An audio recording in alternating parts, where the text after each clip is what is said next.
तो हेलो दोस्तों, कैसे हैं आप सब। मेरा नाम है सुमित और आप देख रहे हैं सुमित की रिएक्शन। और आज मैं आपके लिए लेके आया हूँ जो अभी प्रयागराज में कुंभ चल रहा है, उस पर रिएक्शन बनाएंगे। हम रिएक्शन वीडियो बनाने के लिए आए हैं, तो देखते हैं। 3, 2, 1 स्टार्ट करके देखते हैं कैसा है। दोस्तों, पुराणों में समुद्र मंथन की मशहूर कथा, ये कथा बताती है कि जब देवता और असुर समुद्र मंथन कर रहे थे तभी धन्वंतरी जी अपने हाथ में अमृत कलश लेकर बाहर आते हैं। अब ये अमृत कलश देवता और असुर दोनों के लिए जरूरी था। देवताओं को पता था कि अगर उन्हें जिंदा रहना है तो अमृत चखना ही होगा। तो धन्वंतरी जी के बाहर आते ही देवताओं ने उनसे अमृत कलश ले लिया। देवताओं से ये कलश छीनने के लिए असुर उनके पीछे भागने लगे। असुरों से बचने के लिए देवता 12 दिन तक भागते रहे। ये 12 दिन देव समय के 12 दिन थे, न कि हमारे समय के। इन 12 दिनों के दौरान जिन 4 जगहों पर ये अमृत कलश छलका, उन्हीं 4 स्थानों पर हरिद्वार, नासिक, प्रयागराज और उज्जैन में ये कुंभ मेला लगता है। ओ भाई साहब, देखिए भाई, भीड़ चेक करो आप सब, कितनी भीड़। हम सब कितने लकी हैं कि इस बार जो कुंभ मेला लग रहा है वो 12 कुंभ मेले के बाद लगने वाला महाकुंभ मेला है। मतलब ऐसा महाकुंभ जो 144 साल बाद लग रहा है। और अगला महाकुंभ मेला आज से 144 साल बाद यानी 2169 में आएगा। आप ये दिन देख रहे हैं तो सोचिए हमसे और आपसे ज्यादा भाग्यशाली और कौन होगा। और ये कहने में कोई हर्ज नहीं है कि जितना ये दुर्लभ संयोग है, इस बार महाकुंभ मेले का आयोजन उतना ही भव्य है। इस मौके पर प्रयागराज का जो नजारा है उसकी चर्चा पूरी दुनिया में हो रही है। प्रयागराज में इस वक्त जो हो रहा है वो इतना विशाल, इतना यूनिक है कि इसे मानव इतिहास का सबसे बड़ा आयोजन बताया जा रहा है। अभी मकर संक्रांति के दिन हुए पहले स्नान में 3.5 करोड़ लोगों ने डुबकी लगाई। मतलब इस दिन प्रयागराज शहर में इतने लोग थे जितना दुनिया के अरबों सालों के इतिहास में किसी एक शहर में एक मौके पर नहीं थे। मतलब जितनी ऑस्ट्रेलिया की कुल आबादी है उतने लोगों ने तो एक साथ मकर संक्रांति में स्नान कर डाला। क्या आप भी ये बताने की जरूरत है कि आयोजन कितना बड़ा और कितना भव्य है। वेल, इस महाकुंभ में क्या स्पेशल है और क्यों यहाँ जाना जरूरी है, इसके ऊपर एक स्पेशल पॉडकास्ट हमने ऑथर शांतनु गुप्ता के साथ किया है। हमारे टीआरपी चैनल पर वो है, लिंक डिस्क्रिप्शन में दिया है, जरूर इस पॉडकास्ट को देखना। अगर आप फ्री में कुंभ में रहना और खाना और घूमना चाहते हैं तो ये पॉडकास्ट आपकी हेल्प करेगा। आगे बढ़ते हैं दोस्तों। 45 दिन तक चलने वाले इस महाकुंभ के लिए सरकार ने 7,500 करोड़ रुपए खर्च किए। इस दौरान यहाँ बंदोबस्त ऐसा है कि यूएस से लेकर रशिया और ब्रिटेन से लेकर जापान और अरब देशों की आंखें फटी की फटी रह गई हैं। उन्हें समझ नहीं आ रहा है कि एक छोटा सा शहर करोड़ों लोगों के लिए ऐसी व्यवस्था कैसे कर सकता है। मतलब जिस भारत देश को कई लोग पिछड़ा मानते थे, उस भारत ने अपने एक शहर में ऐसी व्यवस्था कर दी है जो किसी शहर में ओलंपिक करवाने से बहुत ज्यादा बड़ी है। और पाकिस्तान में तो इस कुंभ को लेकर इतना क्रेज है कि पूछो ही मत। पूरी दुनिया में कुंभ को लेकर सबसे ज्यादा सर्च गूगल पे, इंटरनेट पे अभी पाकिस्तान में ही हो रहा है। पता नहीं ये लोग हैरान हो रहे हैं या सनातन की ऐसी ताकत देखकर घबरा गए, मेरे को नहीं मालूम। बाकी इस बार के महाकुंभ मेले में स्केल का आप इसी से अंदाजा लगाइए कि जिस जगह टेंट सिटी बनाई गई है, सिर्फ उसकी सिक्योरिटी के लिए 50,000 पुलिस वाले लगे। इस टेंट सिटी में 1.5 लाख टेंट लगे हैं जिनमें टॉयलेट की भी व्यवस्था है। मेले वाली जगह में 4.5 लाख बिजली के कनेक्शन दिए गए हैं। ये इतनी बिजली है कि एक शहर में 1 लाख अपार्टमेंट को पूरे 1 महीने तक मुफ्त बिजली मिल सकती है। मेले के लिए 40 वर्ग किलोमीटर की टेंट सिटी में 11 हॉस्पिटल बनाए हैं, मोबाइल टावर लगे हैं, सड़कें हैं। मतलब एक शहर में जो कुछ होना चाहिए वो सब कुछ यहाँ पर है। और ये देखकर पूरी दुनिया के तोते उड़े हुए हैं। गंगा नदी पर तो 1-2 नहीं, लोहे के 30 टेम्पररी पुल ही बना दिए गए। 30 पुल बनाती है, वाह भाई। इस बीच रात के टाइम रोशनी से नहाया ये शहर इतना सुंदर लग रहा है मानो आप सच में देवलोक में आ गए हो। सच कहूं तो प्रयागराज में होने का एहसास ऐसा है कि जिसे सिर्फ वहां पहुंचकर ही महसूस किया जा सकता है। एक अंदाजा है कि महाकुंभ के 40 दिनों में 40 से 45-50 करोड़ लोग यहाँ स्नान करने आएंगे। मतलब जितनी अमेरिका और कनाडा की मिलाकर टोटल पॉपुलेशन नहीं है, उतने लोग तो सिर्फ 1.25 महीने में भारत के एक शहर में अमृत स्नान करके चले जाएंगे। मतलब इसी से अंदाजा लगाइए कि सनातन की ताकत क्या है।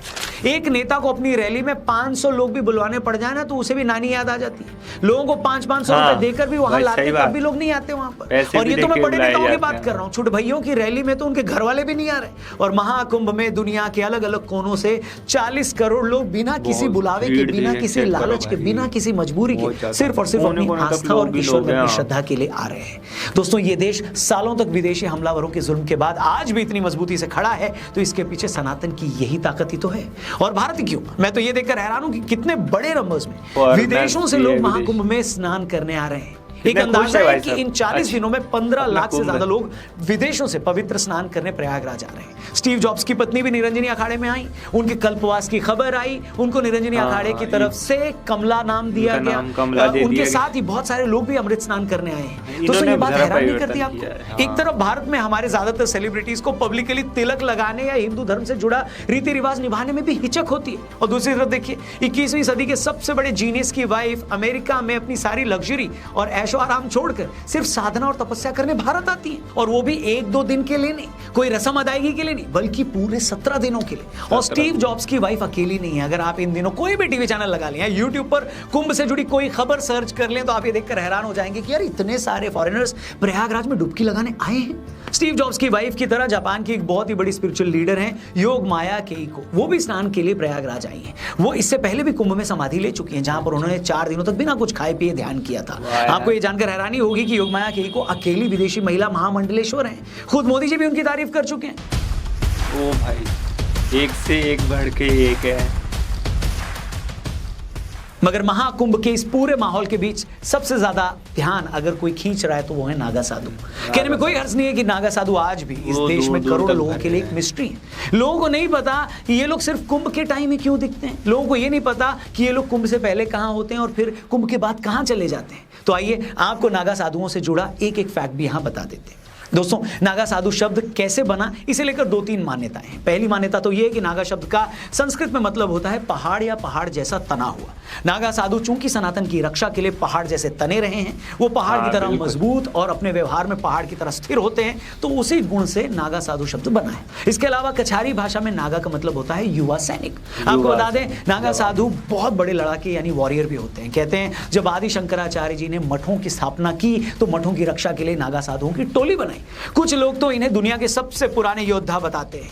इन्हें सिंधु घाटी की सभ्यता से भी पुराना बताया जाता है। कहते हैं 1748 में जब अब्दाली की सेना ने हमला किया था, तब नागा साधुओं की फौज ने ही उनके खिलाफ युद्ध लड़ा था। आज भी भारत में 4 लाख के करीब नागा साधु हैं जो कभी भी देश की हिफाजत के लिए लड़ सकते हैं। इतनी बड़ी तो कई देशों की फौज भी नहीं होती। भारत में 13 अखाड़े हैं दोस्तों, जहां जाकर 18 साल से ऊपर का कोई भी शख्स नागा साधु बन सकता है, मगर उसे 6 महीने की कठिन तपस्या और परीक्षा देनी पड़ती है। अच्छा। वो अपने तन पर सिर्फ गेरुआ वस्त्र ही धारण कर सकते हैं, अपने शरीर पर वो भस्म रगड़ते हैं, लगाते हैं। भस्म इस बात का प्रतीक होता है कि हमने भी इस राख की तरह खुद को खत्म कर लिया है। अच्छा। हमने मृत्यु को जीत लिया है। एक नागा साधु सिर्फ भिक्षा मांगकर ही भोजन प्राप्त कर सकता है। एक दिन में भी वो सिर्फ 7 जगहों से भिक्षा मांग सकता है। अगर 7 जगह भिक्षा मांगने पर भी उसे भोजन न मिले तो उन्हें भूखा ही सोना पड़ता है। अच्छा। आपने एक चीज नोट की होगी दोस्तों कि प्रयागराज जहां गंगा जी के किनारे इस वक्त इतनी भीषण ठंड है, वहीं ये नागा साधु बिना किसी वस्त्र के बड़े आराम से अपनी मस्ती में रहते हैं। दरअसल सालों की साधना के बाद ये खुद को ऐसा बना लेते हैं कि किसी भी तरह के मौसम का इन पर कोई असर नहीं पड़ता। ये इस हद तक शरीर को जीत लेते हैं कि अपने शरीर के साथ कुछ भी कर सकते हैं। आप और हम अगर कुछ सेकंड के लिए भी हाथ लगातार ऊपर उठाकर रखें तो शायद थक जाएं, मगर कई ऐसे नागा साधु हैं जो हठ योग से कई सालों से अपना एक हाथ ऊपर उठाकर तपस्या कर रहे हैं। अब लोग ये भी सवाल पूछते हैं कि नागा साधु अक्सर कुंभ पर ही क्यों दिखते हैं, इससे पहले और बाद में कहां चले जाते हैं? तो इसका सीधा सा जवाब ये है कि ये लोग बहुत ही कठोर तप करते हैं, हमेशा साधना में लीन रहते हैं। इसके लिए अक्सर पहाड़ों में भी वीरान जगह पर चले जाते हैं जहां इनकी तपस्या में किसी तरह की रुकावट ना हो। लेकिन जैसे ही कुंभ लगता है, ये लोग समाज तक अपना संदेश पहुंचाने के लिए वापस आ जाते हैं। आज प्रयागराज में अलग अलग अखाड़ों में जो आप इतने नागा साधु देख रहे हैं, वो सब इसी मकसद से यहाँ आए हैं और कुंभ के समापन पर फिर चले जाएंगे। नागा साधु के साथ इतना रहस्य जुड़ा हुआ है कि अगर मैं यहाँ उनके बारे में आधा घंटा और वर्णन करूं तब भी उनकी शख्सियत आप तक पहुंचा नहीं पाऊंगा। इसे समझने के लिए आपको उनके साक्षात दर्शन करने होंगे। अभी इसी महाकुंभ में IIT बॉम्बे से ग्रेजुएट अभय सिंह जी को जब लोगों ने साधु के तौर पर देखा तो हैरान हो गए। बहुत सारे लोगों को ये समझ में नहीं आ रहा है कि भारत के सबसे बड़े संस्थान से पढ़ा आदमी जो बड़ी आसानी से आज कहीं पर करोड़ों का पैकेज पा रहा होता, वो ये सब छोड़कर साधु कैसे बन गया। लेकिन जैसा कि अभय सिंह जी ने खुद बताया कि जब आप सच जानने निकलते हैं तो आपको पता लगता है कि ईश्वर से बड़ा तो कोई सच है ही नहीं। खैर, वीडियो के आखिरी हिस्से में मैं एक बात का जिक्र जरूर करना चाहूंगा। भारत में ऐसे होशियारों की कमी नहीं है दोस्तों, जो हिंदुओं के हर ऐसे धार्मिक आयोजन पर यह सवाल पूछना नहीं भूलते कि इतना खर्चा करने की क्या जरूरत है, इतने में तो इतने अस्पताल बन जाते।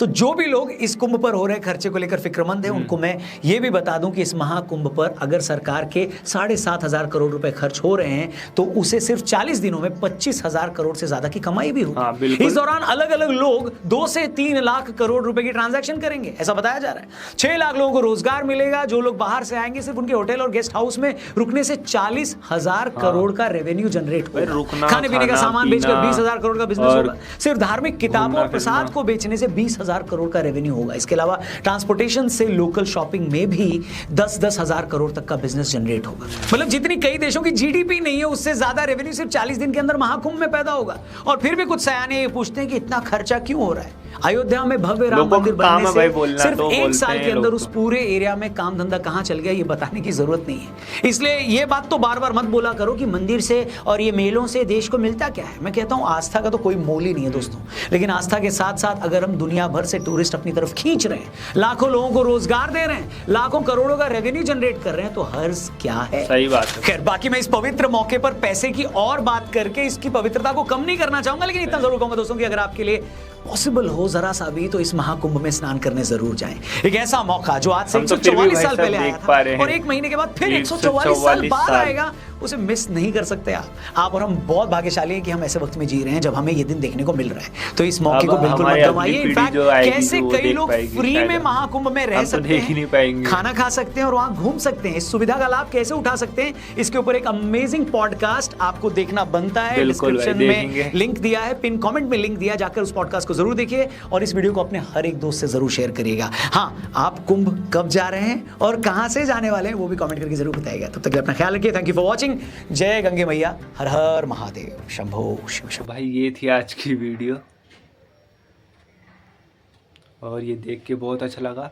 जो कुंभ में मेला हो रहा है, इतने लोग आए, 3.5 करोड़ से एक दिन में 3.5 करोड़ से ज़्यादा लोग आए। बहुत ज़्यादा लग रहा है कि मैं शायद होता तो मैं भी देख पाता, लेकिन मैंने मोबाइल पे ही देख लिया। और आप सब भी आपको वीडियो अच्छी लगी हो तो लाइक करें, सब्सक्राइब करें, शेयर करें और हमें ऐसे ही अच्छे कमेंट में बताते रहिए कि हम किस टाइप की वीडियो बनाएं। वैसे भी लॉन्ग वीडियो हम इतनी बनाते नहीं हैं, लेकिन आप बताइएगा, ठीक है। सपोर्ट करिए। जय श्री राम।